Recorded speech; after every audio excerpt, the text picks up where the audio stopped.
No, Katja, hvala, da ste vi prebili let namesto mene. Pa bi začeli s prvim pogovorom, ki ga za vas organizira Škofijska Strela. Med nami lepo pozdravljam profesorja dr. Bogomila Ferfilo. Dober dan, živijo. Hvala, ker ste se odzvali našemu povabilu. Današnji pogovor bo tekel o tematiki Združenih držav Amerike, kaj prispeva k njihovemu vplivu in moči v svetu, in pa dotaknili se bomo tudi prihajajočih ameriških volitev. Da na začetku predstavim našega gosta. Profesor dr. Bogomil Ferfila je priznani slovenski politolog, ekonomist in obramboslovec, znan po svojem obsežnem raziskovanju. Še sociološke diplome imam, nikoli ne morajo vsega našteti. Ja, toliko je stvari, da sem imela malo težavo našteti. Skratka, dobro pozna mednarodne odnose, dobro pozna Združene države Amerike in pa objavil preko 150 knjig in prepotoval več kot 150 držav, ki jih je podrobno analiziral, tako da vsi lepo povabljeni, da si tudi naši knjižnici sposodite kako izmed njegovih knjig, na levi jih lahko lažje pogledate. Jaz imam pripravljenih nekaj vprašanj, seveda pa kot vsakič imate tudi vi možnosti s svojimi vprašanji, mnenji in dilemami, da jih izrazite na koncu. Pa bi kar začeli. Torej, profesor, najprej me zanima, Združene države veljajo za globalno velesilo. Katera so po vašem mnenju ključna področja, ki prispevajo k moči Združenih držav, in katera področja slabijo njen globalni vpliv? Ja, a veste, ko sem jaz bil v vaših letih, pa malo starejši, je Amerika seveda bila, takrat je bilo pravzaprav še obdobje hladne vojne, ko se je, bi rekel, spopadal komunistični vzhod na čelu s Sovjetsko zvezo, dobro, to je bila tudi potem Kitajska in tudi azijski komunistični blok, z Ameriko in, bi rekel, tem kapitalističnim delom sveta. Vendar jaz bi skoraj rekel, da takrat je pravzaprav imela Amerika večjo tako imenovano mehko moč. A veste, kaj je to mehka moč? To je pravzaprav neko občudovanje do te države, na primer, neko kopiranje življenja. Takrat so prihajale kavbojke, ki še ni bilo, pa smo vsi kavbojke nosili. Prihajala Coca-Cola, kjer ni bilo, torej to smo vsi občudovali in gledali. Jaz sem v bistvu takrat tudi začel hoditi v Ameriko, in en tak nasvet, če se te kdaj, dobro, ni jih treba ravno 150 držav prepotovati, videti malo manj, ampak, veste, vsaj, jaz sem kar šel takrat, se pravi, prej sva s kolegom govorila, v bistvu edina država, v kateri nisem šel, pa sem se, hvala Bogu, malo prej pripravljal, so bile države v vojni. Tam, če ti prideš v eno državo v vojni, pa da ne veš, kaj se dogaja tam, polno lahko na preživiš dolg časa tam. Ampak tudi Amerika se mi je parkrat zgodilo, jaz sem rekel, Amerika je kraljestvo in najbolj občudovana država, in sedaj, ko pomišljam, sem tudi parkrat padel v take situacije, ki so bile, torej seveda tudi življenjsko nevarne lahko. Spomnim se, da sem enkrat eno noč sva letel okoli, tako kot gospa kaj povedala, takrat si dobil neomejeno vozovnico. Imel sem vozovnico, pa sem samo prišel na letališče, pa sem lahko letel, kamor sem hotel. Gospa je zdaj rekla, da je kupila shop kart in si jih potem porabil. In potem jaz, kakšenkrat, ker nisem imel kaj drugega za početi, sem kar letel po Ameriki in pravzaprav sem šel na urnik poletov, pa sem pogledal, kje je največ za jesti. Sem šel pol v tisto smer. In pa se mi je kakšenkrat zgodil, da so letališče zaprli ponoč. In seveda, brez denarja sem bil, mulj spalno vrečo sem in a veste, tudi zdaj je tako, če te vi letali kaj po svetu, ponavadi tam nekje med 2. in 6. uro ni poletov. Vendar večinoma letališča ostajajo odprta, tako da lahko tam počakaš. Tle se je pa zgodilo v Phoenixu, Arizoni, to je sred puščave, da so letališče zaprli. Ne. In jaz vzamem vrije, čeprav nič hudega in grem en kilometer stran v puščavo in se tam uležem. Ne. In kar hočem povedati, še zdaj se mi, a veste, doskrat premišljujem, da če je kaj na tem, da ko si ti v neki situaciji, ko si, bi rekel, na vratih smrti ali pa da si blizu smrti, da se ti tisti nekako podzavestno, zavestno nekako usidra v spomin. Ne. No in meni se je to tako blazno usidra, spomnim, jaz sem spal tam v puščavi, kar nenadoma sem se po koncu postavil in vidim, bi rekel, 10 postav, ki se mi približujejo. Ne. In sedim in gledam in je prišla verjetno neka tolpa, ki, ne, takrat, jaz sem gledal jih, ampak potem sem rekel, če bi me oni, na primer, takrat, verjetno so rekli, lega neki denarja ima, oni bi me mirno lahko pospravili, noben me ne bi najdel, komunikacij ni bilo nobena, niti tukaj, noben ne bi vedel, kje sem bil. Ne. Tako da, a veste, če greste v tujino, ne, seveda tudi v Amerika pa, a veste, ne, da je Amerika kakorkoli je opevana, morate vedeti, da ima Amerika, ki je verjetno najbolj konkurenčna država in zato je bila ena stvar, ki sem jaz predlagal, ne,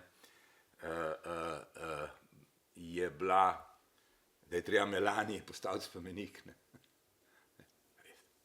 Bila je, saj sta frajerja Dončić pa kaj je tisti hokejist, ne. Pa to ni primerljivo, zdaj se pravi, ona je bila prva dama sveta, ne. Seveda mi tega nismo izkoristili. Včeraj sem pravil tisti hec, ne, da če bi bila poročena z Bidenom, bi bilo boljše, ker je demokrat, ker je levičar. Ne. Celo bi bilo boljše, če bi bila poročena s Kamalo Harris, ne. Sami s Trumpom ne bi smela biti poročena. Ne. Tako da ne, Amerika v tej svoji neizmernem konkurenčnem boju je seveda v veliki meri tudi pod vplivom kapitala, ne, pozabila na tiste, ki so bolj siromašni, ki so odrinjeni, ki so tudi manj sposobni, lahko manj pametni. Ne.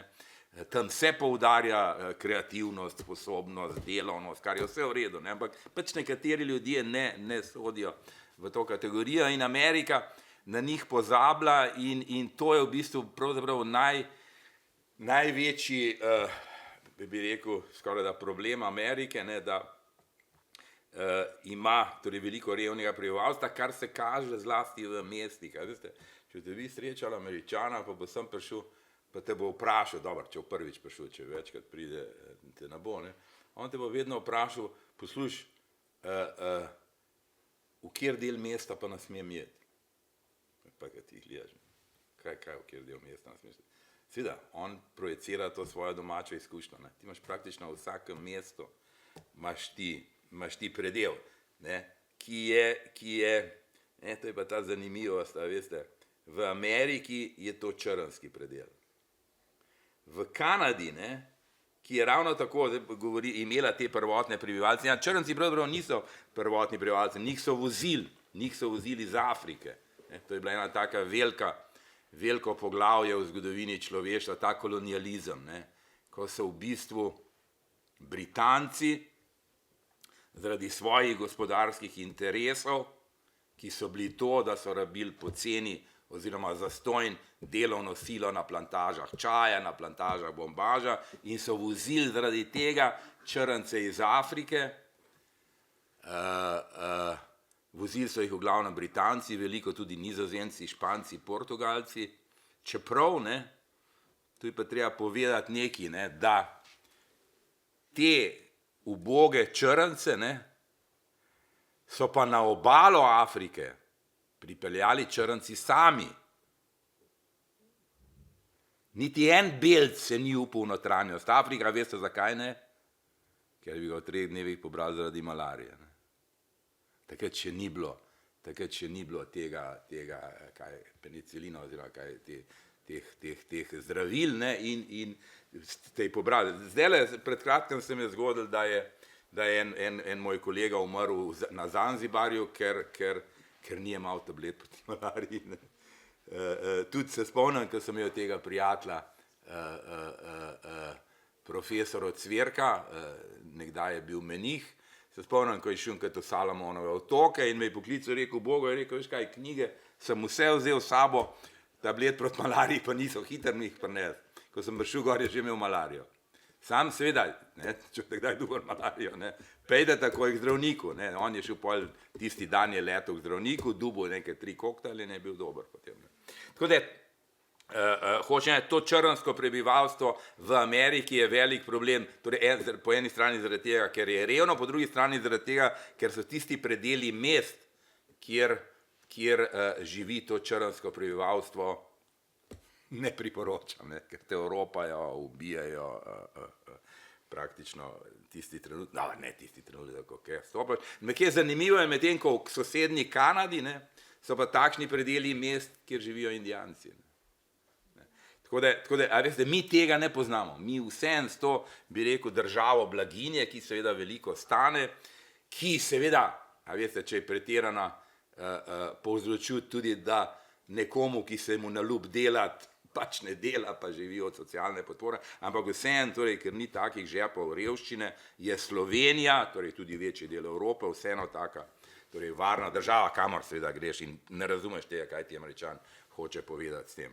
Tako da ta revščina je en problem. Je pa seveda zdaj v teh zadnjih desetletjih po razpadu komunističnega bloka je nekaj časa, bi rekel, tam v 90-ih letih, v začetku 21. stoletja, Amerika ostala in bila edina najmočnejša gospodarska, politična, vojaška supersila, čeprav vojaška supersila si je vedno delila prestol z Rusijo.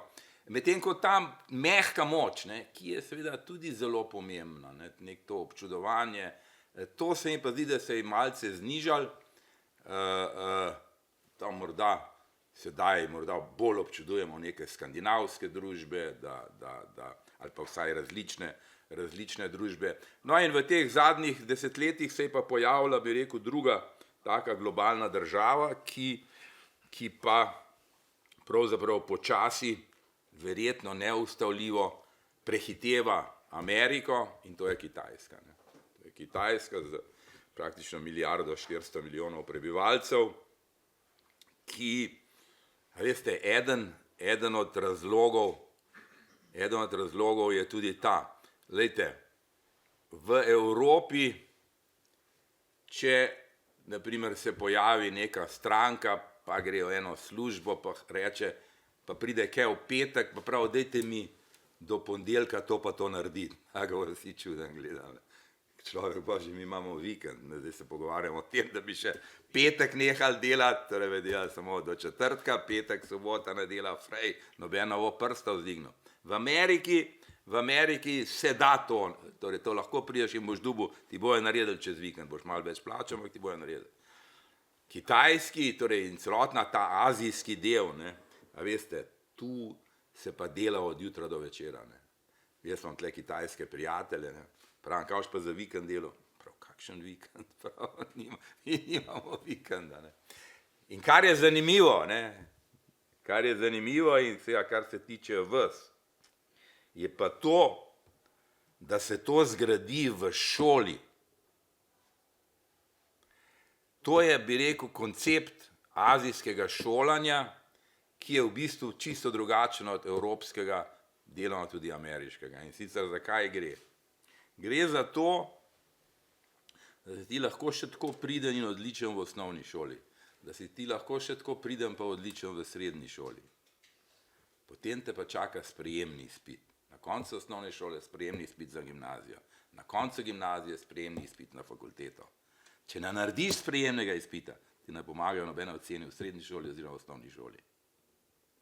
Tako da se spomnim, ko sem na Japonskem živel 1 leto, sem imel prijatelje, ki so bili, sestra je imela doktorat, on je imel doktorat, pri meni delam, imel magisterij, in je rekel, lej, mi smo pogruntali, je rekel, mi smo v šolo hodili, torej in v osnovno šolo in v srednjo šolo, ampak tam nekje od 3. razreda osnovne šole naprej, zadnjih 5 let, In od prvega letnika srednje šole, ko smo prišli iz šole domov, smo imeli ob 2-3 popoldne naročenega inštruktorja ali pa smo šli v šolo za sprejemne izpite.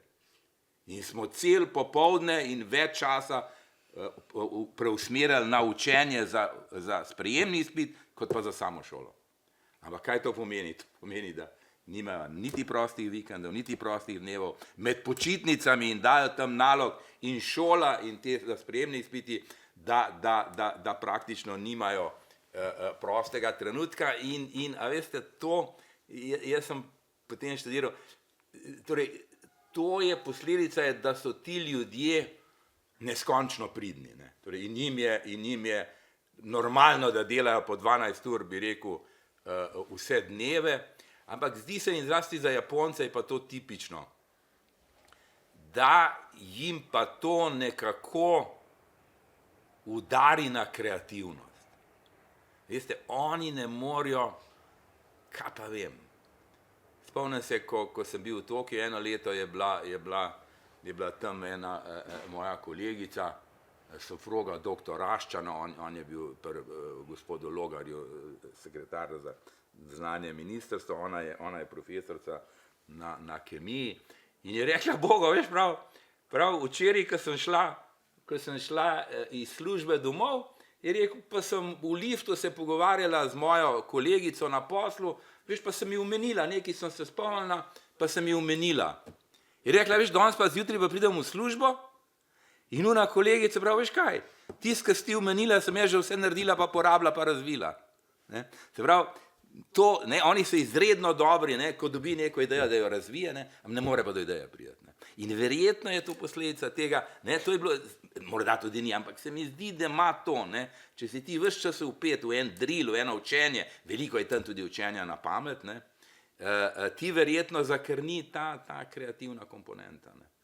Tako da, ampak Američani nima, za Američane torej Američani tega nimajo, pri nas v Evropi tudi tega nima, ampak vseeno, te sprejemni izpiti, torej, to je tipično ta azijski način in kot pravim, verjetno je za nekatere stvari koristen in za nekatere stvari škodljiv, ne, pač tako kot vsaka. Težko je najti neko rešitev, ki je bila idealna, vedno je neki plus, neki je minus. No, ampak kar se tiče ZDA, lahko sedaj rečemo, da v tem boju, zdaj pravzaprav smo, a veste, praktično vse, kar se dogaja, ne, danes je določeno s tem spopadanjem Kitajske in Amerike. Seveda to ni vidno, ne, to ni vidno. Naprimer, kaj jaz vem, ti informacije, ki jih dobivamo o posameznih vojnah, so selekcionirane nekako tako, da ustrezajo ZDA. ZDA danes Evropo več ali manj usmerja na vseh področjih, ne, in Evropa jo posluša. Zakaj? Zato, ker naprimer v tem spopadu v Ukrajini je Evropa v bistvu povsem nemočna brez ZDA. Tako da seveda, glavni interes ZDA pa je, kako ustaviti napredovanje Kitajske, da jo ne bo prehitela. Če navedem samo eno področje, ki se tiče, torej verjetno tudi vas, električni avtomobili. Kitajci so ravno na področju električnih avtomobilov naredili torej blazen preboj. Imajo daleč najboljše avtomobile, predvsem baterije, daleč najcenejše, kar je seveda pogojeno tudi s ceno delovne sile, ki je seveda na Kitajskem praviloma dosti nižja. Jaz se spomnim, sem naletel tudi na številne Američane, ki sem jih rekel, ko pa delate v Kitajskem, je rekel, nič višjo plačo imamo na Kitajskem kot v Ameriki. Sem rekel, res, ja. Tako da je dobro, oni pač plačajo tiste strokovnjake, ki potrebujejo. Ne. No in seveda, kaj so naredili Američani, da bi zaustavili to prodajo kitajskih avtomobilov, nabili so 100% carine. A veste, če pa ti nabijaš carine na en izdelek, s tem preprečiš domačim kupcem, da ga kupujejo. Naprimer, če avto stane $10,000, nabija 100% carino, je cena avtomobila $20,000. Ne.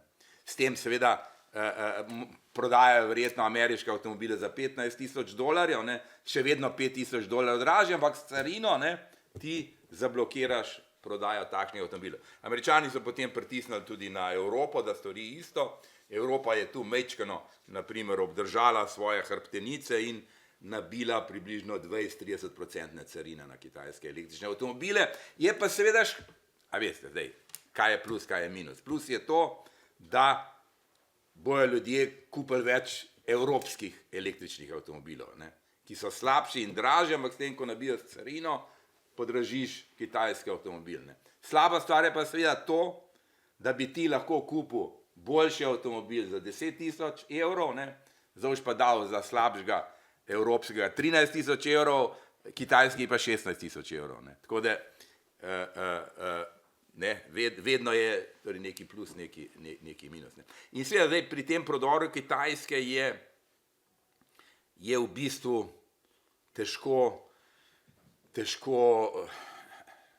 premisliti, kaj pravzaprav lahko naredi Amerika, kaj pravzaprav lahko naredi Evropa, ali je prav, da zaustavimo Kitajsko, ali ne bi bilo bolje, da bi z njo sodelovali, da bi skupaj iskali neke rešitve. Ne.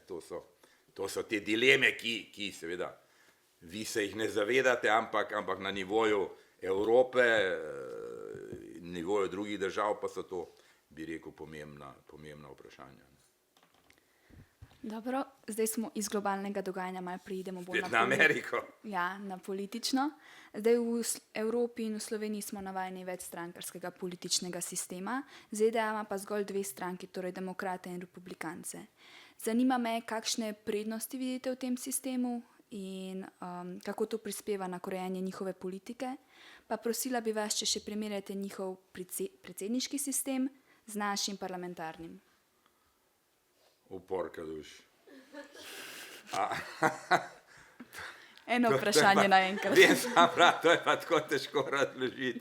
Kako bi rekel? To je, a veste, bi rekel, dobro, to predsedniški in parlamentarni sistem je zelo simpel. Ne. V Sloveniji imamo našega Golobčka, pa imamo Natašo Pirc Musar. Se pravi, imamo dve osebi, ki recimo vodita državo, dobro, en vodi vlado, en vodi državo, s tem, da je tisti, ki vodi vlado, močnejši. In medtem ko v Ameriki, se pravi, to je tako imenovani parlamentarni sistem vlade. Imaš šefa vlade in imaš šefa države. V predsedniškem sistemu je pa samo en človek. Joe Biden je samo eden, Kamala Harris je njegova podpredsednica, ne, se pravi, ni predsednica, tako kot pri nas Nataša Pirc Musar. In torej tu je razlika očitna. 2:1, to je vidno povsod. Ne. Zdaj, kar se tiče razlike med številom strank, čeprav je ponavadi tudi ta predsedniški oziroma parlamentarni sistem odvisen, je sistem volitev. Američani imajo drugačen sistem volitev kot v Evropi ali pa kot v Sloveniji. In sicer v čem je razlika? Lejte, včeraj sem isti primer povedal, recimo, da imaš 3 stranke, ne, eno levo, eno desno, eno versko, recimo. Ne. Pa bi ena dobila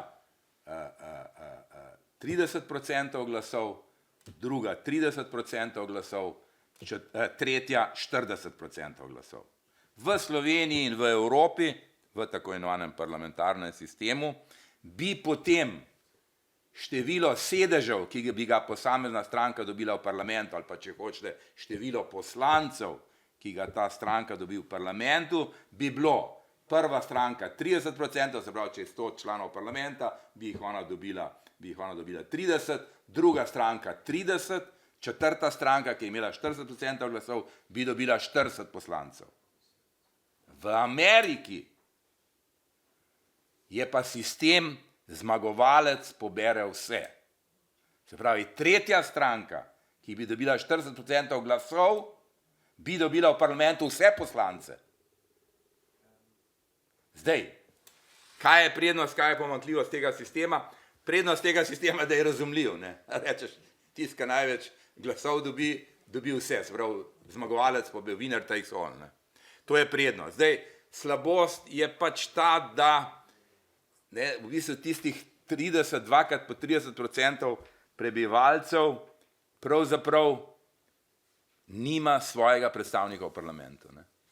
Ne more reči, jaz sem pa za tega volil. In naprimer v tem sistemu 30-30-40 bi imel ti sestavo parlamenta, v kateri pravzaprav večina prebivalcev ni volila za njih. Ne? Se pravi, 60% je volila za druge dve stranke, 40% za tiste, ki sestavljajo parlament. Se pravi, to je pomanjkljivost in verjetno je po eni strani bolje, ne, a veste, da če so različni interesi, različne skupine prebivalcev, da se te razlike usklajujejo v parlamentu, kot pa da se usklajujejo naprimer na ulici. Ne. Če gre zdaj teh 60% ljudi demonstrirati, ne, pa povzroča nemire, je dosti slabše, kot pa če bi se njihovi predstavniki v parlamentu kregali zaradi določenih rešitev. Ne.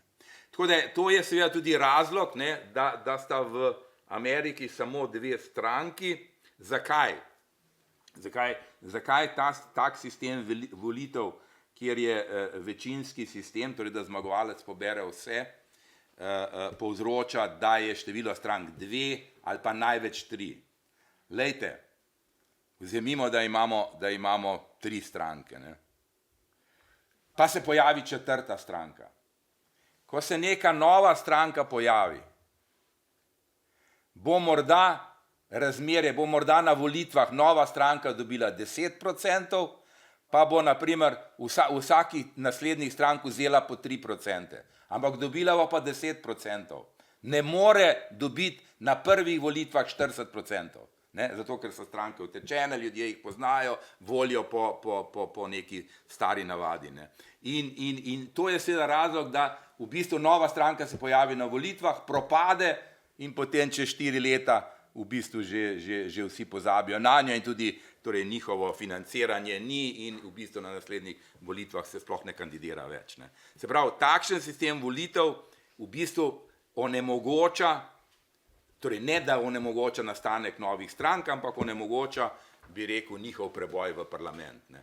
Ker pridejo v parlament samo, če dobijo največ glasov, kar je pa za novo stranko v bistvu nemogoče. Veste, ne. Vse potrebuje nek čas, da jo ljudje spoznajo in glasujejo za njo. Hvala za ta odgovor. Zdaj pa mogoče še eno bolj osnovno vprašanje. Torej omenili smo že demokrate in republikance in znano je, da so nekatere države obarvane modro v podporo demokratov, druge pa rdeče v podporo republikancem. Pa me zanima, kako bi nam razložili razliko med demokrati in republikanci, kjera stališča zastopajo, mogoče tudi kjera so bližja Sloveniji in Evropi?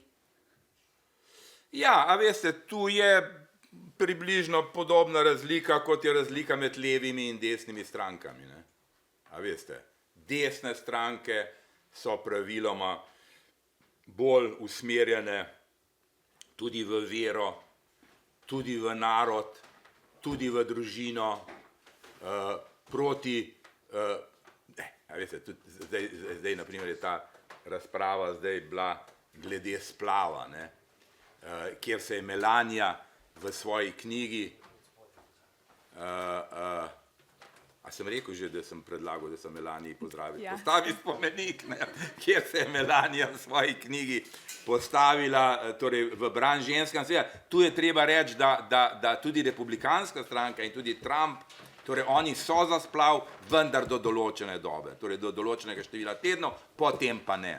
Torej tu je razlika, ni to, zdaj, ko ta demokratska stranka tuli, to je zdaj populistično in v volitvah, da bi prepričali zlasti ženske, da so republikanci proti splavu. Ni res, da so proti, ampak ga zagovarjajo do določene starosti zarodka. Ne.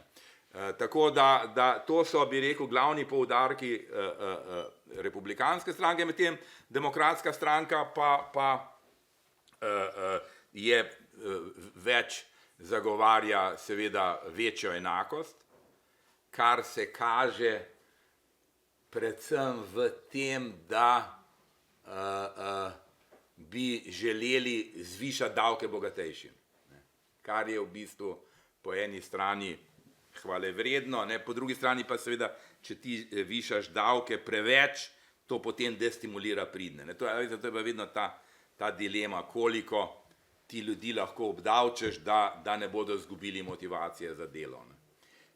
In demokratska stranka je tak. Druga bistvena razlika pa je seveda zlasti v tem, in to smo priča tudi v Sloveniji in Evropi, ravno včeraj, mislim na včerajšnji spet prva stran Dela, pa imaš noter, 20 nezakonitih imigrantov in potem v spodaj napis, zakaj Slovenija preprečuje tem ljudem vstop v Evropo, v Sloveniji in jo izganja. Veste, vi morate vedeti, da bi rekel, ta skrajno levo stališče glede imigracije je tole, kar se morda bi rekel sliši v redu, ampak se je popolna bedarija.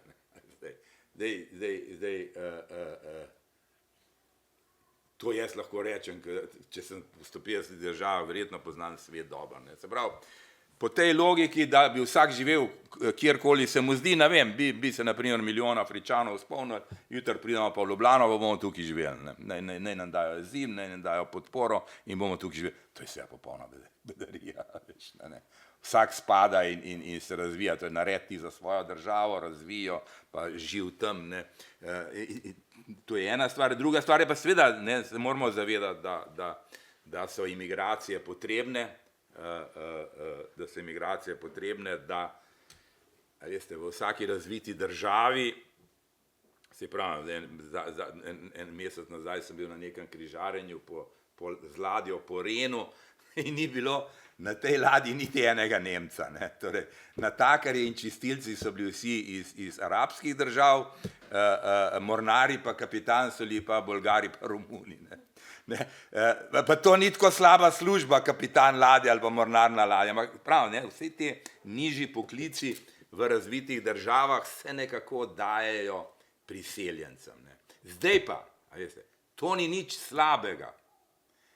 Druga stvar pa je, ali boš ti, to je nekomu priseljencu, podelil državljanstvo, in pa seveda, kar je pa ključna stvar, je pa seveda to, da ali boš ti, seveda, in to je pa potem, bi rekel, pravzaprav nemogoče preprečiti, da boš ti nekomu, ki mu podeliš državljanstvo, pa ni treba državljanstvo, lahko samo dovoljenje za bivanje, pristal na tako imenovano združitev družine.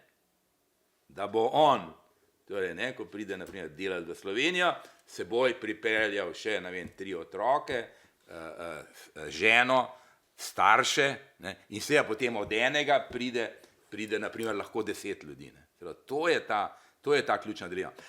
Da vam povem sistem torej, zdaj, nekaj treba tu reči, slovensko prebivalstvo je nekje na srednji stopnji rodnosti, ki je približno 30 do 40% premajhna, da bi število Slovencev ostajalo enako. 30 do 40%. Ti imaš države, Južna Koreja ima manj kot 50% stopnjo obnavljanja, 98% stopnjo obnavljanja. Se pravi, polovico premajhno in v 20 letih bo teh Korejcev, torej ne pol manj, ampak bistveno manj. Enako je na primer tudi pri Hrvati, imajo izredno nizko stopnjo obnavljanja in razlika med Hrvaško in Slovenijo je to, da mi torej imamo veliko migracij zlasti iz držav bivše Jugoslavije in tem tudi podeljujemo državljanstva. Zaradi tega prebivalstvo Slovenije ostaja približno konstantno na 2 milijona. Hrvati, ki tega ne počnejo, so v zadnjih 5 letih izgubili 300 tisoč prebivalcev. In Hrvaška je iz 4 milijonov padla na 3,5 milijona. In če se bo to nadaljevala, bo malo na 3 milijonih in še nižje.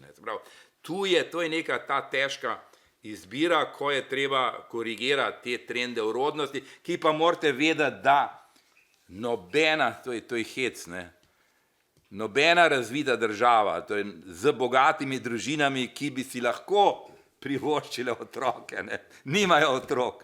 V revnih državah ki pogosto nimajo dovolj za jesti, pa imajo veliko otrok. Logika je, dostakrat so rekli, češ, mi imamo otroke, da bodo skrbeli za svoje starše, ko bodo stari ratali. Ne. Ampak po tej ekonomski logiki bi moralo biti ravno obratno. Veliko otrok v bogatih družinah, malo otrok v revnih družinah. Pa ni. In to velja za cel. Ni države na svetu, kjer bi v razviti državi bila stopna, bi rekel, obnavljanja prebivalstva. Vsaj enakemu obnavljanju. Ne pa da, se pravi, ženska bi morala roditi, dobro, 2,2 otroka, da bi prebivalstvo rastlo. Ne. Se pravi, več kot 2, ne, da bi, jasno, mora nadomestiti sebe in moža. Ne. Tako da tu je ta zanka, ki se jo da razrešiti drugače kot z priseljevanjem, kaj ti ukrepi za zviševanje rodnosti, sej, kaj jaz vem. Mislim, to so Japonci imeli, se spomnim. Tudi Japonci imajo, torej izredno je mogoče 1,3, Slovenija ima 1,5. Japonci vem, da so pogruntali, ko sem bil gor, so imeli, zdaj imamo tudi pri nas taka srečanja, ne. Torej, oni so pa ladjo rezervirali, pa so povabili na ladjo vse neporočene moške, pa neporočene ženske in so se pač en teden vozili okoli, da naj bi se potem spoznali. No, sej, pri nas so verjetno podobna srečanja, ampak ne na ladji. Ne. Tako da, ampak te ukrepi, kakorkoli se podpira družine, pač niso zadostni. Ne. Tako da to je pravzaprav glavni problem. Zdaj, Američani so do nedavnega imeli, torej v veliki meri verjetno tudi zaradi priseljevanja, ne, zaradi številnih priseljencev iz Mehike in teh južnoameriških držav, zdaj je pa tudi Amerika padla pod to stopno obnavljanja. Ne. Vendar, a veste, ena stvar je Amerika, ki ima 350 milijonov prebivalcev, druga stvar je Slovenija, ki ima 2 milijona prebivalcev. Ne. Tako da ta zmanjševanje števila prebivalcev je kar bi rekel problem. Številka 1, ki se seveda, a veste, to ni kratkoročen problem. Morda tudi v vašem času ne bo tako bi rekel, pereč, ne? Ampak seveda v 10 letih se pa to lahko bistveno že pozna. Ne? V preteklem mesecu smo spremljali izjemno dinamično kampanjo v ZDA. Omeniti velja poskus atentata na Donalda Trumpa, odstop Joea Bidna in vstop v igro Kamale Harris.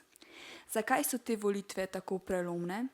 In mogoče, če bi lahko nam pojasnili, komu gre Trump tako na živce, da se ga hočejo na tak način znebiti? Ja, poglejte slovensko politike, saj pravim, poglejte, eno potezo nismo naredili, da bi izkoristili Melanijo. Ne?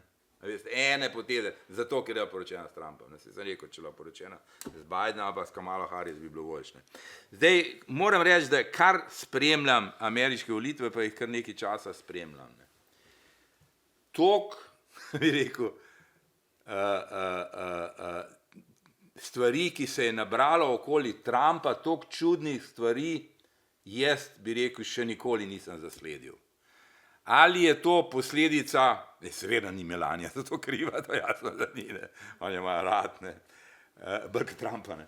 Ampak ali je to posledica, da je tudi ameriška družba torej nekako vedno bolj razklana na republikanski in demokratski del. Seveda, je pa tudi en bi rekel, dost otipljiv razlog. Glejte, kako demokratska stranka vodi volilno kampanjo? Ali pa kako jo vodi Trump? Trump pač gre na zborovanja, komunicira z volivci po domače, kakor eden od njih, mal šimfa čez Bidna in Kamalo Harris, pove, kako so ljudje boljše živeli za časa njegovega predsedovanja, poudari kakšno svojo politiko glede vojn, glede notranje ureditve. Kaj pa počnejo demokrati? Glavni poudarek je, Trump je fašist, Trump je Hitler, Trump bo uničil ameriško demokracijo. Ne rečejo, Trumpa je treba ubiti. Ampak rečejo, dovolj je, če ti rečeš tisto, kar sem prej naštel. In potem imaš ljudi, ki so, a veste, ne, to je treba pa povedati, ne.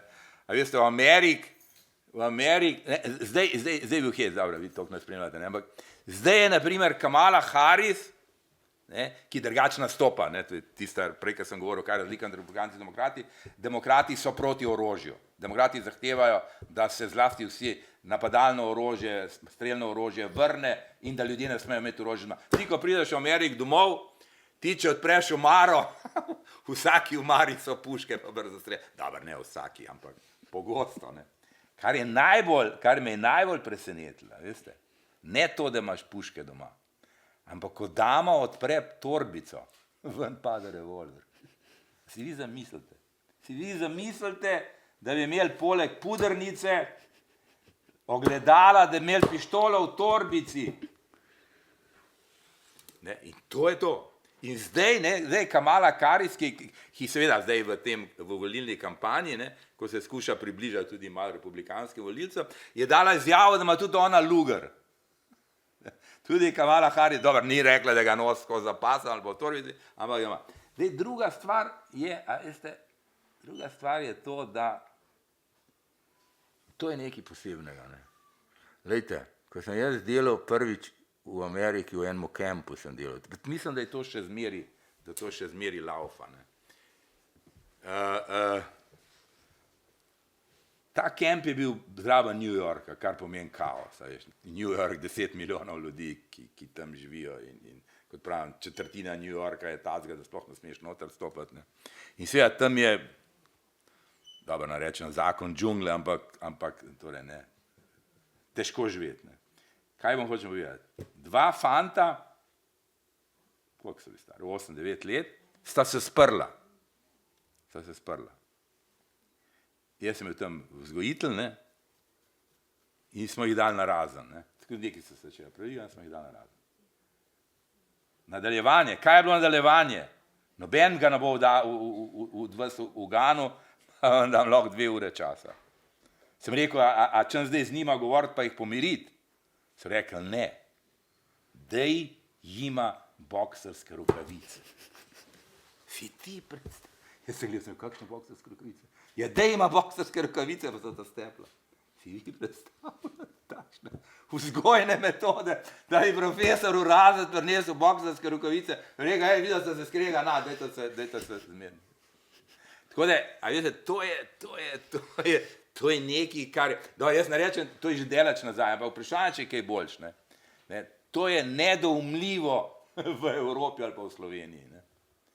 In seveda, a veste, če imaš ti takšno kulturo, se pravi, da imaš ti, da ženske nosijo orožje v torbici, da imaš to prisotnost nasilja na enakem koraku, pa to zastopaš vsakmu 10. reče, pa dajmo tega Trumpa pospraviti, ne. In zato pravim, tudi te 2 atentata, ki sta bila na Trumpa, to je čudo. In zlasti glede tistega prvega atentata, je sicer zdaj prišlo neko poročilo ven, ampak ni treba biti ne vem kakšen genij, torej jaz sam, ko sem gledal tiste stvari, a veš, pa sem sam praktično vse pogruntil. Strelec, ki je streljal na Trumpa, je bil 18-letnik, katerega družina je javila policiji, da sin nekaj naklepa. Policija ništa.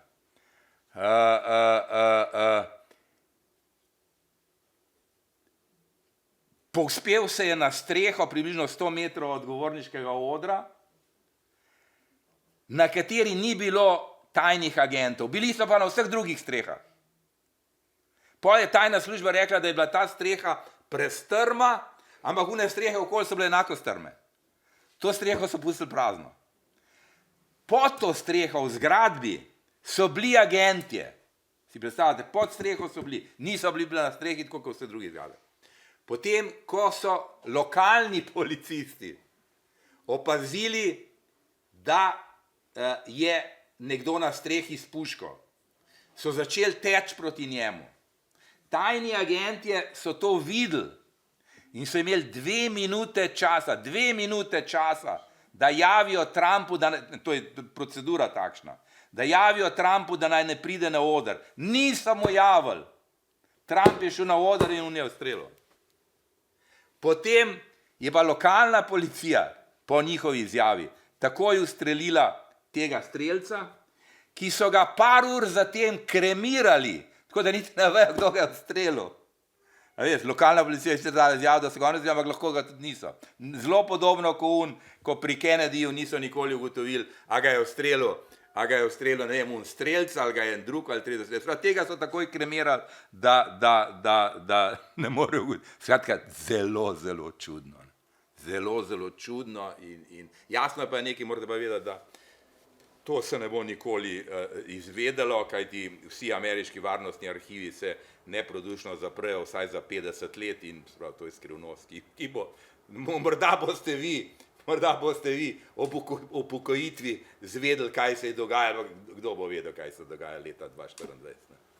Čez 50 let boste morda zvedeli, 2074 leta boste videli, kaj se je dogajalo mislim, da je bilo v Ohaju, v tem mestu. Tako da to je zelo čudno in se pravim, take enako je bilo potem s tistim sodnim procesom proti Trumpu, ki je sodni proces je zastaril, sodnik je bil levičar, tisto, za kar obtožujejo, je dovoljeno, bilo je namenjeno torej kompromitaciji Trumpa, da so ga razglasili za kriminalca. Torej jaz tacga bi rekel stališča do predsedniškega kandidata še nisem videl. Ne. Zdaj vemo, da je Kamala Harris ženska kandidatka, pa temnopolta. To pomeni, da če v primeru njene zmage bi dobila Amerika prvo žensko predsednico, ali njene afriško-azijske korenine, ki ji pomagajo pri naklonjenosti manjšin, bi mogoče te bile lahko odločilne za zmago? Ja, a veste, načeloma, kako bi rekel, to je povezano s tistem, kar sem govoril o volilnem sistemu. Ne. Načeloma je tako, da je vsa notranjost Amerike je republikanska. Se pravi, podeželje, kmetje, manjša mesta in vse države, ki ležijo znotraj Amerike, pripadajo republikanski stranki.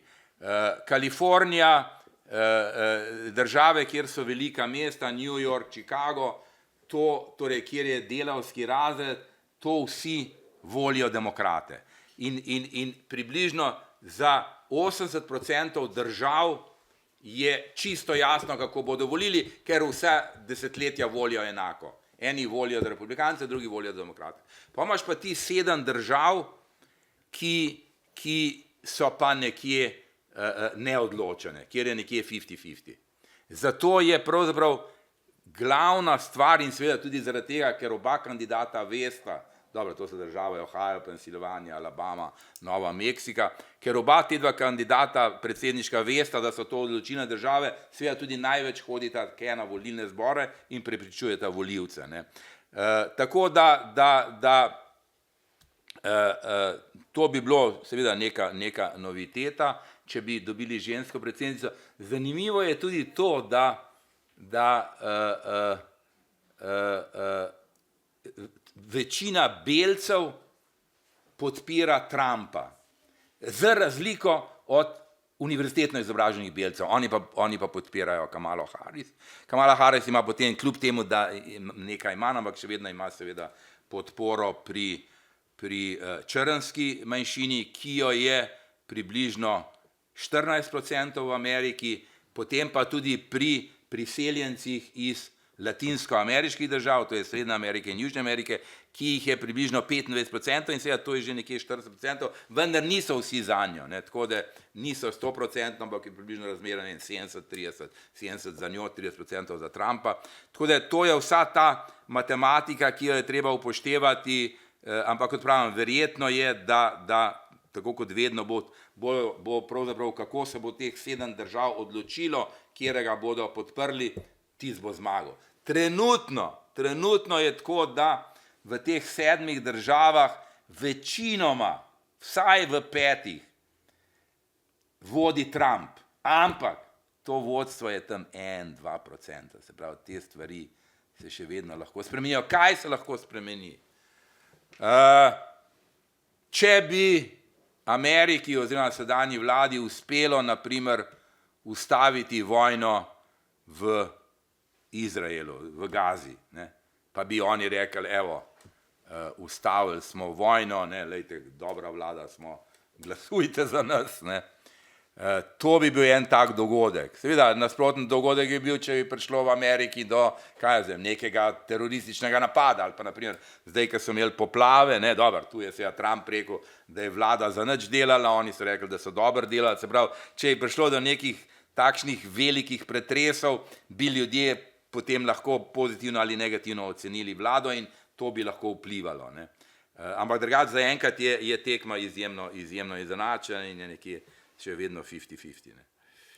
Zdaj, za demokracijo vemo, da potrebujemo več možnosti, torej več političnih strank, pismene ljudi in pa medije. Kakšno vlogo mediji igrajo v tej politični kampanji v primerjavi z družbenimi omrežji? Ja, se pravi, mediji in omrežja so seveda izredno pomembna in tu seveda moramo vedeti, da večina medijev, tako kot v Sloveniji, je levi.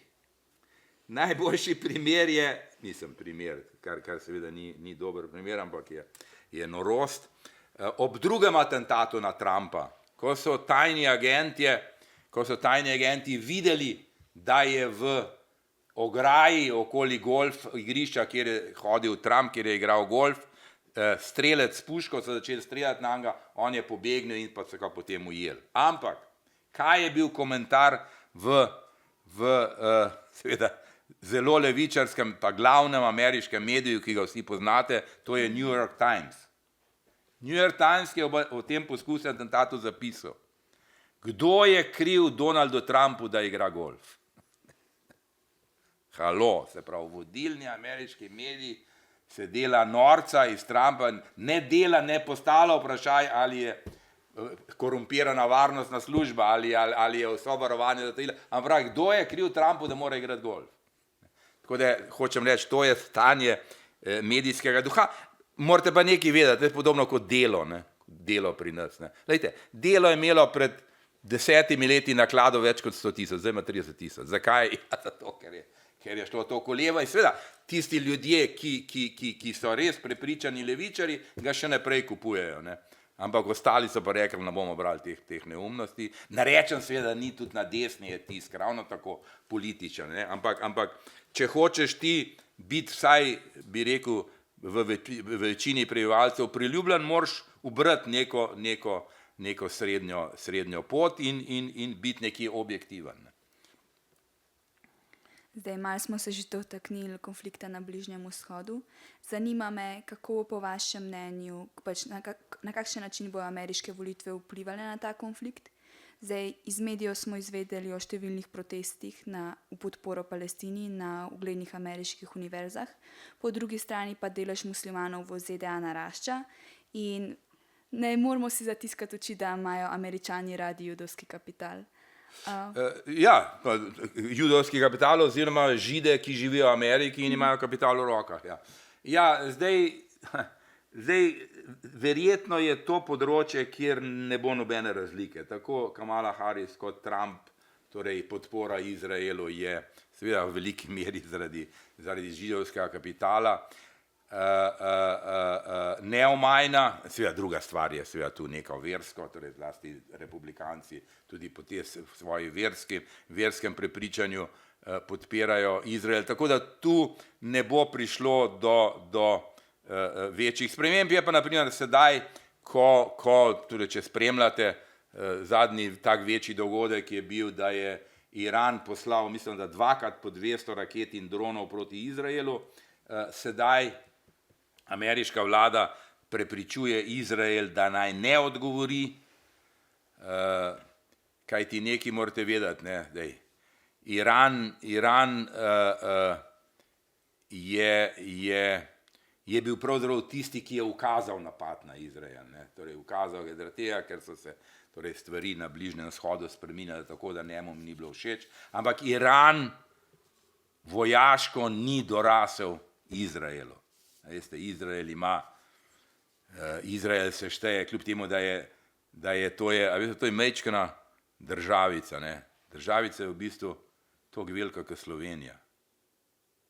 Pol ima sicer tam dol, če greš ti Sinaj, pa tam odrad, sam Izrael je 20-22 tisoč kilometrov, je sicer več prebivalcev, 8 milijonov, večinoma živijo tudi v mestih, kjer je veliko tudi puščave, ampak hočem reči, ta Izrael se šteje, da ima, kljub temu, da ima samo par milijonov prebivalcev, da ima tretjo ali četrto najmočnejšo vojsko na svetu.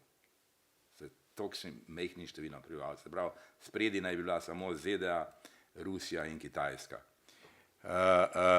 Glavni poudarek Izraela je seveda na njegovem letalstvu. Torej, imajo tudi lastna letala, najmodernejša letala, torej piloti so tam narodni junaki, pa seveda tudi vse ostale komponente, ampak kar hočem povedati je to, da Iran ne more ubraniti se pred izraelskimi letali, pred raketami, torej morda še, pred letali pa nikakor ne.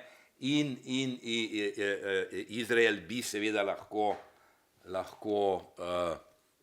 v veliki meri torej zbombardiral Iran. Kar je nevarnost Irana je to, da Iran razvija jedrsko orožje. Jedrsko orožje, ki seveda oni pravijo, da ga razvijajo za mirne namene, ampak torej razvijajo seveda jedrsko bombo. Izraelci brez ameriških bomb ne morejo uničiti iranskega jedrskega programa. Zakaj? Zato, ker so ti laboratoriji približno 50 metrov pod zemljo v bunkerjih. Američani pa imajo neke tako imenovane drsne bombe, mislim na glide bombe, ki prodrejo 30 metrov pod površino in potem še šele tam razletijo. In z njimi bi lahko uničili, ampak Američani jih Izraelu nočejo dati. Zakaj jih nočejo dati? Zaradi tega, ker če bi Izrael udaril močno na Iran, uničil, torej zlasti njegov jedrski program, kaj bi se zgodilo? Iran bi lahko udaril na ameriška vojaška oporišča v bližnjih zalivskih državah. Še spomnim, ko sem bil v Bahrajnu, a veste, sem se z enim kolegom sva se šla kopa dol na jug, pa vem, ko sva šla nazaj proti glavnemu mestu, pol ure sva se vozila mimo ene ameriške baze in seveda te baze so v dosegu iranskih raket, iranskih letal in če bi Iranci udarali na njih, bi seveda, kaj bi potem povzročili? Potem bi Amerika stopila v vojno, Amerika bi morala odgovoriti na napade, bi napadla Iran in imel bi vojno s vključitvijo ZDA, kako bi se potem odzvala Rusija, ki sodeluje z Iranom, kako bi se odzvala Kitajska in seveda, torej Amerika zlasti seveda v teh predvolilnem obdobju, torej nikakor, torej toliko so seveda vedo, da ni pametno, da bi se vojna razširila v takšno smer. Druga stvar je, da Iran lahko potem postavi mine,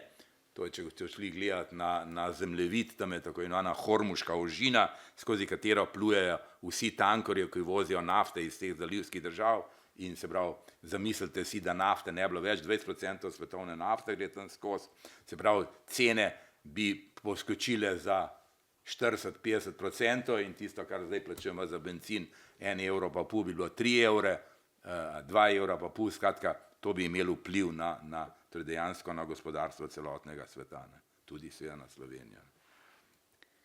Se me pa še zanima, kakšne spremembe lahko, če bomo pričakovali kakšne spremembe v odnosu ZDA do Ukrajine, v primeru izvolitve Trumpa ali izvolitve Kamale Harris? Ja, zdaj Ukrajina, ki seveda ima našo podporo, čeprav naprimer ta zadnji obisk, dobro, vi to ne spremljate, ampak zdaj približno 14 dni nazaj je prišel sem direktor ameriške CIA. Vem, ko so me novinarji klicali, pa so rekel, kaj mislite, zakaj je prišel direktor CIA sem? Sem rekel, kaj je zdaj? Da je prišel Golobo reči, da se ne obnaša malo lepše v Združenih narodih, ko je tam tolkel z roko po pultu. In a veste, to je, vi tega ne veste, ampak tam v 60-ih, 70-ih letih je to Hruščov, torej predsednik Sovjetske zveze, on je pa čevelj snel, pa je s čevljem stolkel po pulti v OZN. Ampak veste, to je bil voditelj Sovjetske zveze, ki je bila največja in najmočnejša supersila takrat, Druga takšna možnost je, da je torej dejansko bil možen, torej zdaj se kar nekaj držav, na prvem, torej predvsem Madžarska, pa tudi zahodne države, že kolebajo okoli tega, da zdaj ne bomo šli v Ukrajini, kdo je kriv, kdo ni, da bi morda omejili pomoč Ukrajini. In druga stvar, ki je, torej verjetno je Rusijo v Ukrajini nemogoče premagati. Veste, Rusija, računite, to je, Ukrajina ima mejo z Rusijo, se pravi, dovoz vojakov, dovoz opreme, dovoz tankov je za Rusijo, bi rekel, stvar nekaj ur.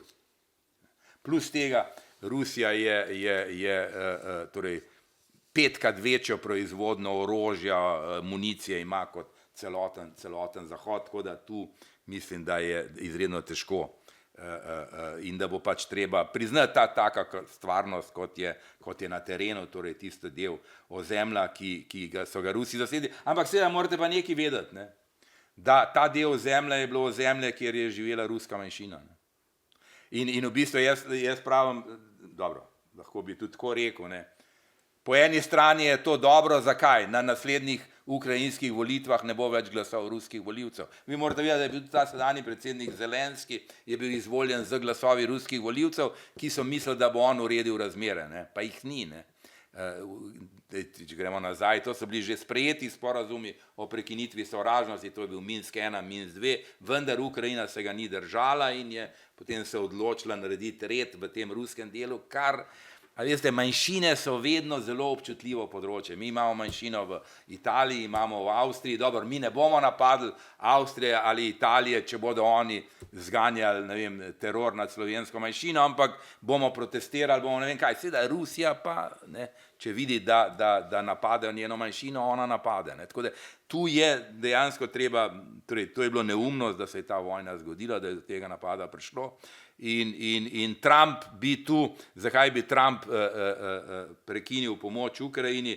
Torej, deloma zaradi tega, ker verjetno ve, da Rusijo ne bo mogoče premagati, deloma pa tudi zaradi tega, ker je Ukrajina v sodelovanju z demokratsko stranko dvakrat sodelovala pri njegovem odpoklicu. Torej, skušali so ga zamenjati kot predsednika in Ukrajina je pač dala informacije, da se je Trump vmešaval v njene notranje zadeve in jasno, da mu to ni všeč in tudi se bo skušal tudi zaradi tega maščevati predsedniku Zelenskemu, medtem ko demokratska stranka, s katero pa Ukrajina tesno sodeluje, pa sigurno bo pomoč nadaljevala, ne, Biden je rekel, dokler bo treba in torej tu ne bo prišlo do spremembe in seveda zdaj predsednik Zelenski, ne, skuša stvari spremeniti, vendar verjetno je to. Ne. Če bodo demokrati zmagali, bo pomoč ostala, če bo zmagal Trump, se bo vojna verjetno končala,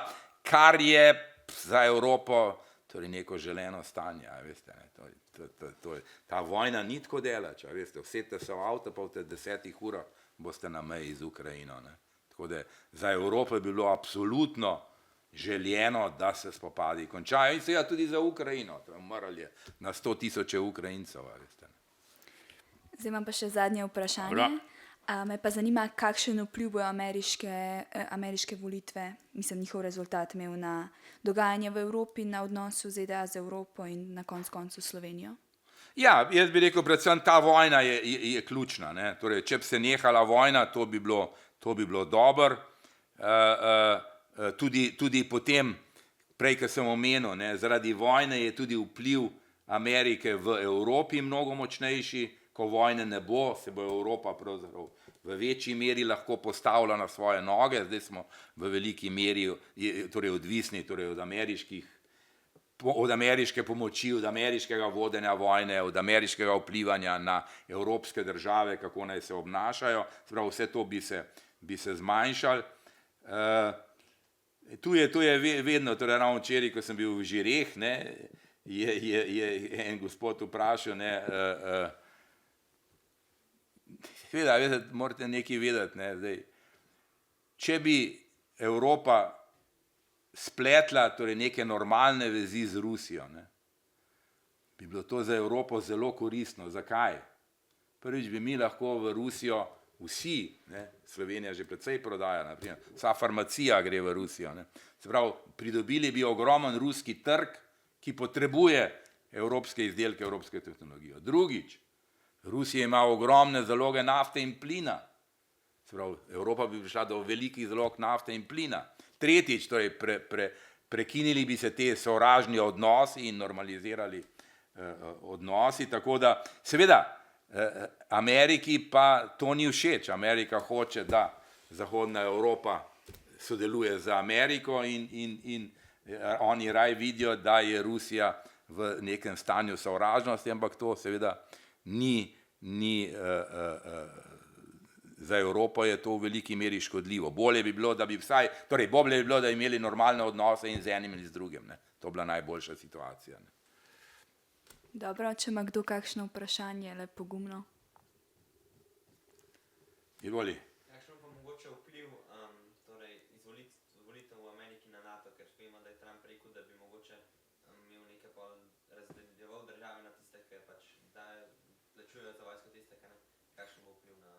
Ja, zdaj to je, ne, zdaj tudi Slovenija je tukaj precej zaostaja. A veš, to je, sej fajn, ne, da država povečuje vojaške izdatke, ampak ni fajn za tebe, ne, zato ker bo manj denarja za šolstvo, manj denarja za zdravstvo, nižje plače, ne, se pravi, država bo več pobrala davkov, ki jih bo dala NATO, se pravi, to je, a veste, zdaj zaostrovanje varnostne situacije je slabo, ne, slabo za ljudi. Zdaj lahko rečeš, fino, bomo dobili 50 novih tankov. Kaj bo s tistem tanki, ja, veš, ne. Tako da,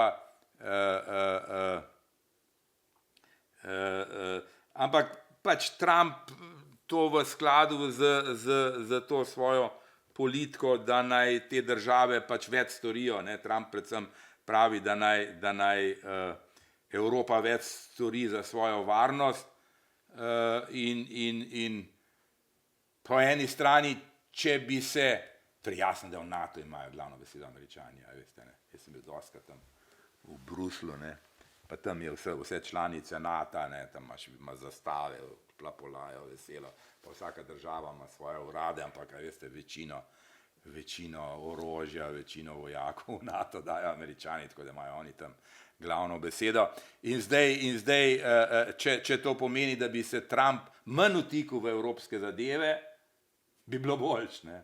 Je pa seveda tudi res to, da Evropa, torej glavna pozornost Amerike je sedaj, ne, kot sem že prej govoril, namenjena Kitajski in Aziji, ne. To je tisti del, ki je nekje sedaj, torej tudi zaradi tega, ki sem rekel, da je teh delovnih navad, ki jih imajo ti ljudje, a veste, saj to, da smo Slovenci neskončno priden narod, ne, to sami nekako govorimo, ne, pa pravimo, mi smo najbolj priden, mi smo mravljce, ne, a veste, Kitajci, ne moš primerjati, ne, a veste, ne, tako da, torej te delovne navade so tam res takšne, da, ampak a veste, tudi tam se bo zgodilo podobno. Ko bodo Kitajci prišli do enega višjega življenjskega standarda, bodo tudi oni manj delali, ne, prosti čas bo postal bolj dragocen, ko bodo imeli več denarja, bodo tudi zahtevali več prostega časa, da se ga lahko porabi in se bo prej slej tudi pri njih to zgodilo. Tako, čeprav res, da tudi v naprimer najbolj bogatih kitajskih državah, kot je Hong Kong, Singapur, torej te delovne navade v veliki meri ostajajo, ne. Tako to je daljši proces, ne. Ampak, kar hočem povedati, je, da težišče svetovnega dogajanja se sedaj, a veste, Evropa ni več tako pomembna. Zadnjič sem se igral malo s tem prebivalstvom, ne, pa sem malo gledal te sestavo teh držav po Aziji, ne, in sem rekel, lej, če bi dal vso prebivalstvo Zahodne Evrope, pa vso prebivalstvo Severne Amerike, ki sta zahodne države, pa dobro še tista Avstralija, tistih 20-30 milijonov, ki jih je, vse bi lahko spravil v dve azijski državici, ki niti nista nič kaj pomembne, in sicer Pakistan in Indonezija. Pakistan in Indonezija imata toliko prebivalcev kot celoten zahodni svet. Ti imaš pa v Aziji še 50 takih držav, kot so te dve, dobro, ne bi 50, ampak imaš Indijo, imaš Kitajsko, ki imata 5-krat več prebivalcev kot te dve države in potem še množico drugih držav. Kar hočem povedati je, da sedaj se naprimer to dogajanje se nekje seli v ta azijski del sveta, ki je, kaj je zdaj, naprimer 2 leti nazaj sem bil v Saigonu, ne. To ne moreš verjeti. To sem prišel v center mesta, a veste, to je bila cela ulica, so bili sam mize pa stoli pa zahodni turisti. Ne. Tudi, če boste kdaj leteli, boste videli, če boste leteli v Severno Ameriko, boste dali za karto $1000, če boste leteli proti Kitajski pa te jugovzhodni Aziji, boste dali $500. Prav, torej oni delajo na tem tudi, da privabljajo in turizem in tudi s tem služijo skratka, ta del sveta je del, ki bo verjetno, a veste, na dolgi rok seveda je bistveno, koliko močno gospodarstvo imaš ti. Naprimer, Rusija je tu ostala, Rusija ima danes takšno bogatstvo približno kot Italija. Amerika je še vedno recimo najbogatejša, ampak te zahodne, torej te azijske države jo prehitevajo in dohitevajo in ko bodo enkrat imela najmočnejša gospodarstva, bodo imeli tudi nekje najmočnejšo vojsko. Še kakšno vprašanje? Izvolite. Najprej prisrčno hvala za vaš čas, zelo vas cenimo, da ste prišli na tale zavod. Moram reči, res hvala lepa. Hvala vam. Ne, res, iskreno. Mislim, kaj sem pa sam tako razmišljala, dotaknili ste se zelo pomembnih tem, ampak meni pa tako mečkam nagovarja zdaj ta hip še kaj drugega, recimo, kako bi vi ocenili, kaj imate bogate izkušnje tudi z Ameriko, tako, recimo na splošno izobraženost Američana. Namreč mogoče, po mojem ne sem jaz, ampak tako imamo verjetno neke prototipe, kako da so Američani butasti, ne? Da se vprašaš, kaj je Avstralija, pa ne ve, ali je to hamburger, ali je to tiste vile zakidati, ali kaj je. Tako, ampak jaz bi rad eno oboje objektivno mnenje. Kako je s tem? Ker recimo prej ste govorili azijske, Japonci, vemo, ne, kako, tako kot ste rekli, do 2 zjutraj študira še inštruktorji, ne? Ampak kako je z Američani? A so res to butasti? Ali je to res? Ali je to samo tak neka stigma, neka Veste kaj je, to je mogoče, a veste, razlika med veliko pa majhno državo. Veste, v majhni državi mi vse vemo, kaj se dogaja, ne.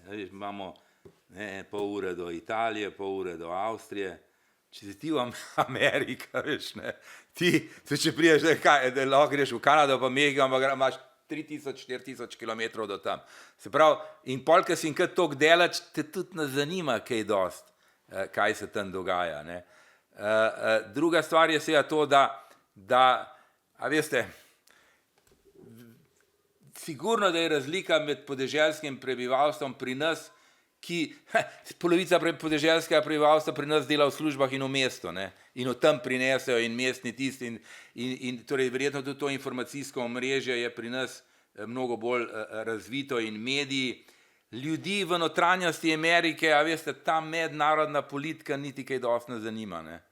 In niti ne iščejo informacij in potem, ko ne iščejo informacij in te mediji niti kaj dosti ne posredujejo. Tako da je absolutno, torej neka povprečna razgledanost je sigurno tam manjša, seveda pa, a veste, ne smete pa tako jemati ameriške intelektualce, ne.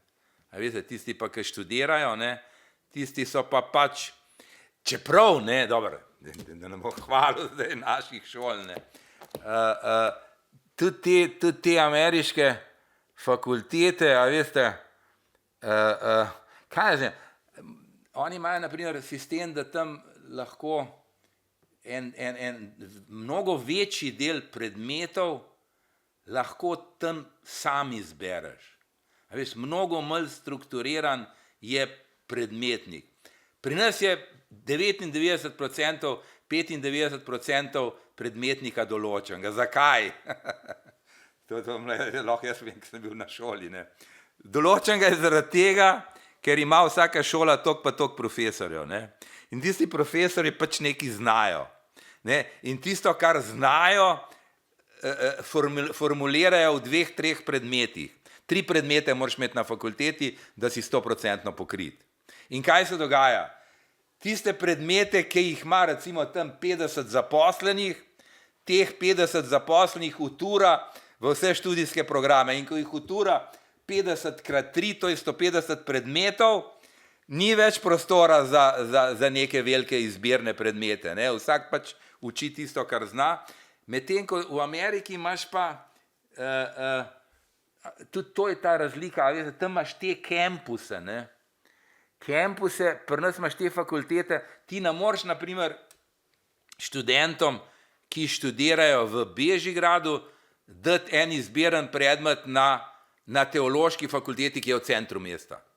Ker je, če pa ti v kampusu, ne, kjer so vse fakultete na kupi, ne, je to mnogo lažje izvedljivo. Ne. Prav, pri nas je in fizično v to, ker nismo šli v te kampusu, to preprečuje, potem to, da je ta pač profesor vsak rine tiste svoje predmete in je to njegova eksistenca. Ne.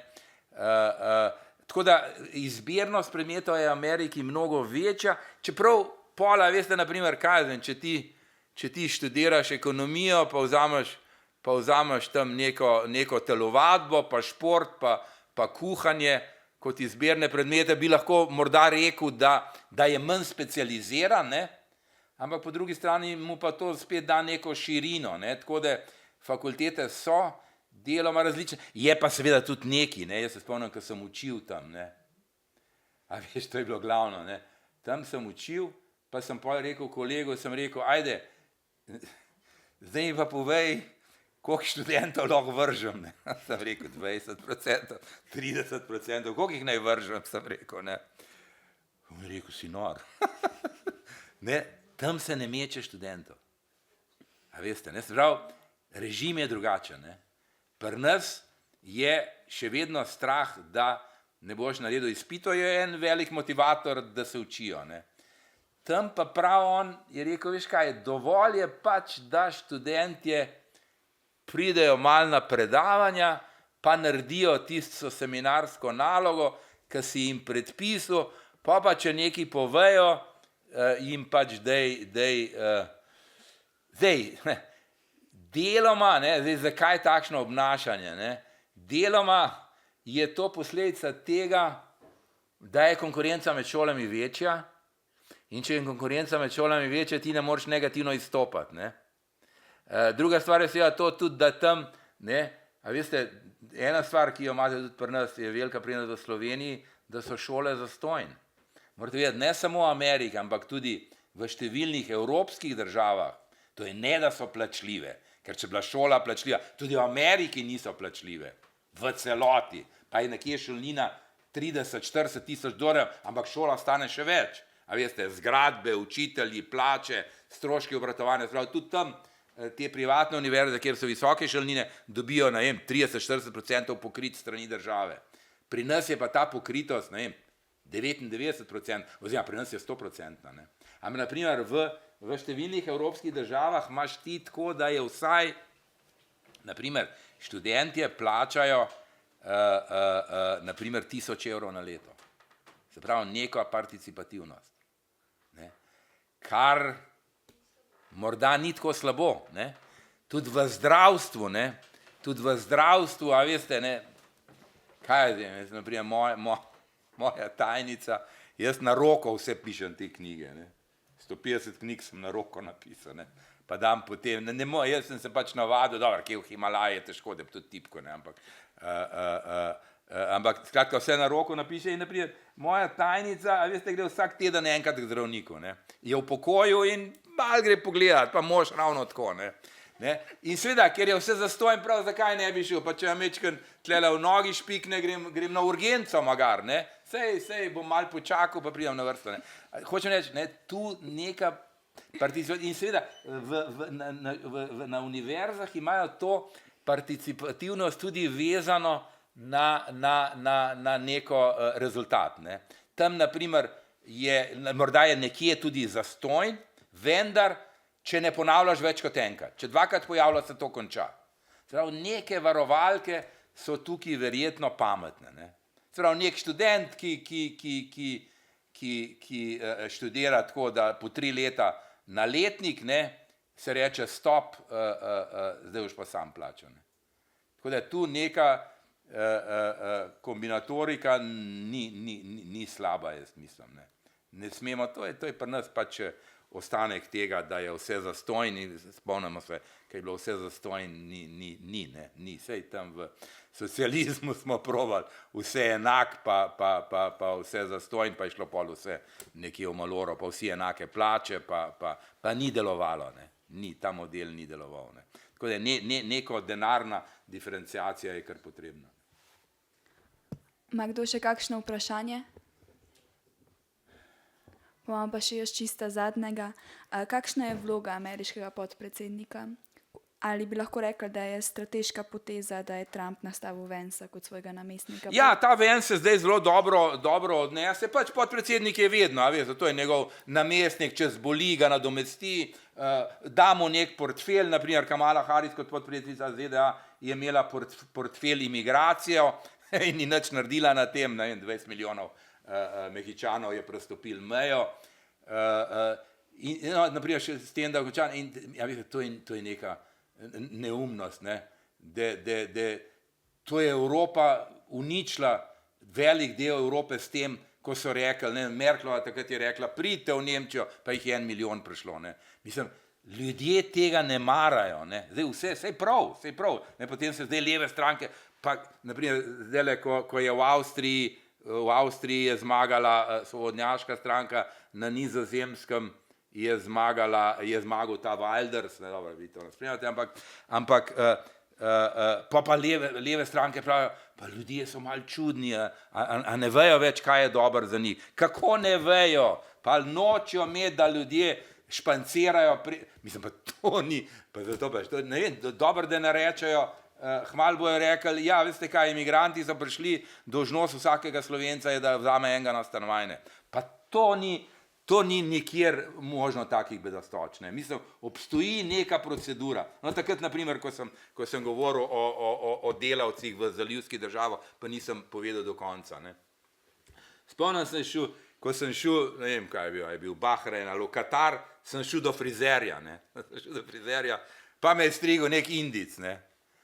Pa sem rekel, morate vedeti, da so te zalivske države, te najbogatejše države, so ena izmed glavnih točk, kamor hodijo migranti večinoma iz Arab, seveda večinoma iz muslimanskih držav. Tam se strogo pokrivajo, veste, ne? Pri nam v Evropi seveda očitajo, zakaj ne jemljete migrantov iz muslimanskih držav. V muslimanskih državah to ni dileme, tam jemljajo samo muslimanske migrante, veste, ne? No in jaz tega možakarja vprašam, sem rekel, kaj pa delaš? Je rekel, ja, veš, jaz tole, tudi salon je moj, ta frizerski. Sem rekel, ja, se pravi, ti si tukaj. Ma ne, kaki tukaj, je rekel. Jaz lahko pridem v Katar samo za 4 leta. Sem rekel, kaj pa pol? Ja, je rekel, po 4 letih morajo domov. 4 leta dobim delovno dovoljenje, potem po 4 letih grem domov. Sem rekel, zakaj si pa lokal kupil? Je rekel, veš kaj, ko bom jaz šel domov, bo moj brat sem prišel in bo on imel lokal, ne. To je v redu, ne. Se pravi, daš delovno dovoljenje, naj pridejo ljudje delati, absolutno, ne. Ampak ne tako, da grejo na črno, ne vem, zadnjič sem gledal, Norveška še ima sicer to socialdemokratsko vlado, gledal sem, ko sem pisal verjetno knjigo o Norveški, 75% imigrantov na Norveško pride tako, da se v policijski postaji sredi Norveške prijavijo, da so nezakoniti imigranti in prosijo za azil. Ja, človek božji. Tam sem povedal za Bocvano, sem rekel prej. Tam sem včeraj povedal, pa ne vem, kva sem včeraj povedal, kaj je danes. Zanj sem šel gledati te Viktorijine slapove v Zambijo, ne. Jaz tudi veliko po Afriki hodam, ne. In dobro, ko sem prišel na Viktorijine slapove, največji štoc je bil tle, pridem kje, pa slapov ni bilo.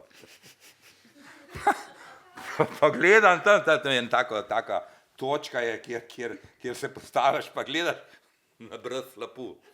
Pravim, kako ni slapu? A so rekli, veste kaj, slap je samo v deževnem obdobju. Jaz sem prišel v suhem obdobju, ne, in pol slapu ni bilo, ampak ne glede na to, ko sem šel v to Zambijo, sem šel tudi čez Bocvano. Ne. Bocvana je ena država, šel sem iz Namibije preko Bocvane v Zambijo. Ne. Za Zambijo sem rabil vizo. Da sem dobil vizo, so zahtevali od mene izpisek iz 2 mojih bančnih računov, koliko imam denarja. Ko sem jim poslal, ne vem, koliko sem imel denarja gor, so rekli, ok, imate dosti denarja, da vam damo vizo. Pa verjetno, zelo verjetno, ne bom emigriral v Bocvano in se tam naselil. Ampak kakšno proceduro imam? Kaj imamo pa mi? Pridi človek, a veš, pa tle, pridi sem, pa boš dobil azil, pa se šle naselil, mislim. Naumno, mislim, to je res takšna bedastoča, ki bo lahko, a veste, tudi razletela Evropo, ne, ker nekatere države so absolutno proti temu, ne, Orban pravi, jaz ne bom nobenega vzel, tudi Polaki so rekli, mi ne bomo nobenega vzel, vzemite jih vi, če šle, ne. Tako da, a veste, to ustvarja potem napetosti med državami in lahko se bo ta zgodba z Evropsko unijo, ki je absolutno, a veste, za Slovenijo, ne, Evropska unija, morate vedeti, da je edina tvorba na svetu, kjer so države, torej, najtesneje povezane, ti imaš ogromno teh različnih gospodarskih, političnih, ne vem, povezav na svetu, ne, ampak v Evropski uniji smo prišli najdalj, ne, in zlasti za majhne države je to čudovita zadeva. In zdaj, če bo razpadla zaradi takšnih neumnosti, ne, kot je takšne, da se migrante sprehajajo, kot se jim zdi. Ne. Tako da torej, zdaj se sicer počasi tudi te leve in sredinske stranke zdaj počasi kopirajo stališča desnih strank glede imigracij, ampak zelo, zelo počasi. Zdaj neka ureditev, ki naj bi to zaostrila deloma, naj bi začela veljati 2026. Ne. Ampak je že tudi tista je že daleč premehka. Spomnim se, ko sem enkrat, ne vem, kam sem letel, ko toliko letim, enkrat sem letel nekam, pa je sedel zraven mene en možakar, pa da nisem imel kaj delati, pa čez 1-2 ure sem rekel, kaj pa vi delate? Je rekel, jaz sem šerif. Rekel, kakšen šerif? Je rekel, veš kaj, pelem nazaj, je rekel, lej, obrnem se nazaj, pa poglej, je rekel, 2 vrste za nama sedi en Afganistanc. Je rekel, veš, in tamle 5 vrst sedi pa še en šerif. Zdaj, mi dva šerifa peljeva tega Afganistanca nazaj v Afganistan. Ne. Se pravi, 2 šerifa, letalske karte 3, da so ga spravili nazaj, ampak potem sem začel študirati, ne. Dobro, če bi ta Afganistanc, ne, začel malo premišljevati, ne, a veste, dovolj bi bilo, da bi on na sredini poleta začel kraval delati, na primer, ne. Kaj se zgodi takrat? Takrat, če kraval dela, pilot letala dobi popolno nadzor nad letalom in v takšni situaciji, kaj se zgodi, mora pristati na najbližjem letališču. Dobro, hvala Bogu, da ta Afganistan tega ni vedel, ne. Ampak on bi lahko sprožil zasilni pristanek in potem seveda na tistem letališču bi pa zaprosil za azil. A veste, je nekaj primerov teh ljudi, ki par let živijo na letališčih, ne. Ampak v glavnem prišel bi v novo državo, kjer bi zaprosil za azil, bi se procedura spet ponovila. Itak je pa večino, a veste, tudi naprimer tudi ko Evropska unija izda negativno mnenje o azilu, je približno samo 25% tistih, ki bi mogli zapustiti državo, jih zapusti, 75% se pa skrije. In živijo pač ilegalno, se skrivajo, grejo v drugo državo, kaj jaz vem, poneverijo dokumente, skratka, to ni nič, ne.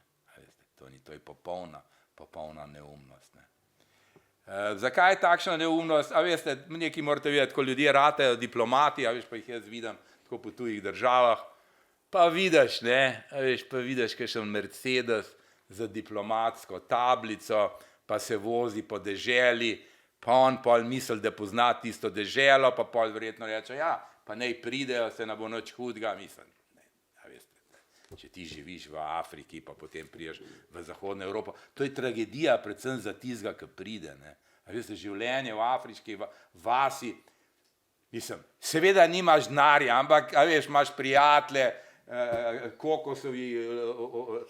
kokosi rastejo, po vsaki veji ga lahko dol spravaš, pa ga spiješ. Ne, imaš neko udobno življenje, ne, zdaj pa potem pa priješ. Torej, tudi za njega je to tragedija. Ne. Tako da tu je nujno, da, torej upajmo, da bo dovolj časa, da se bo napravil red in da bo pač vstopanje takšno, kot je po zakonu, tisti, ki ga hoče delati, naj se prijavi, tista država, ki ga bo sigurno rabila, ker sem rekel, da torej razvite države potrebujejo delovno silo in to mora biti urejeno in zakonito, kot vse druge države, kot vse druge stvari. No, prišli smo do konca. Profesor Fefila, hvala vam. Vi ste pa vabljeni še na naslednje okrogle mize, ki bo Škofijska Strela organizirala. Srečno, živijo. Da se pravim, zdaj moj glavni prispevek Slovenije je verjetno teh 150 knjig, ampak v bistvu je 100 knjig se nanaša na države. Praktično v katerokoli knjižnico večjo gre, dobro, ta vaša je manjša, ne, si izberete državo, se postavite pred moje knjige in tista država, ki vas zanima, jo izberete in to so sistematično obdelane, a veste, polovica približno je fotografij, tretjina je analiza zgodovine, politike, gospodarstvo, tretjina je pa mojega opisovanja države. Tako da to res dobiš en pregled in evo, če boste šli na pot, prej preberite knjigo, da se vam ne zgodi kakšna neumnost, kakor se je meni včasih. Profesor, to je pa že vas ena. Hvala lepa. Evo, hvala vam. Srečno. Vse najboljše na šoli in seveda potem na vstopanju v... A jaz moram reči, da to je meni bilo strahotno težko v gimnaziji. Meni je bilo strahotno težko.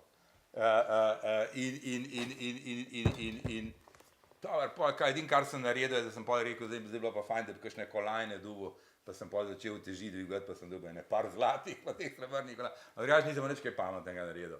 Medtem ko pol, ko sem na fakulteto prišel, tisti je bilo pa pol.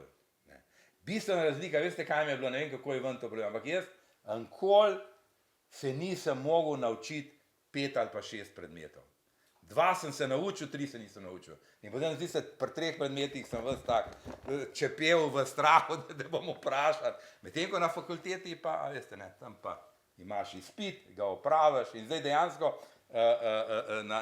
na številnih fakultetah imajo dejansko ta sistem, ki je pravzaprav še boljši, to je tako imenovano, kako bi rekel, lahko bi rekel paketno učenje.